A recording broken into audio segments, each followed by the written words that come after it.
আসসালামু আলাইকুম। আশা করি সবাই ভালো আছেন। আমিও ভালো আছি আলহামদুলিল্লাহ। সকালে ঘুম থেকে উঠেই রান্না করে চলে গেলাম এবং রান্না চাপিয়ে দিলাম। আজ রান্না করব কই মাছ দিয়ে কচুরমুখী।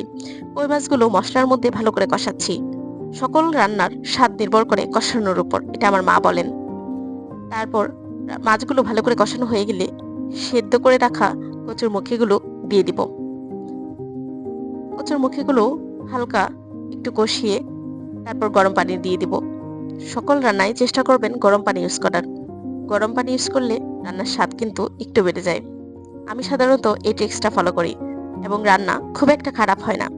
যেহেতু সকালে ঘুম থেকে উঠেই হাত মুখ ধোয়ারও সময় পাইনি, তাই আমি তরকারিটা ঢাকা চাপা দিয়ে চলে গেলাম ওয়াশরুমে। যে আমার টুথব্রাশটা নিলাম, পেস্ট নিলাম, একটু ফেস ওয়াশ নিয়ে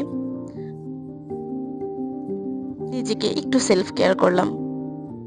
আসলে সেলফ কেয়ার না, এটা ম্যান্ডেটরি। সকালে ঘুম থেকে উঠেই আপনার হাত মুখ ধুতেই হবে। তারপর ইতিমধ্যে আমার রান্না হয়ে গিয়েছে।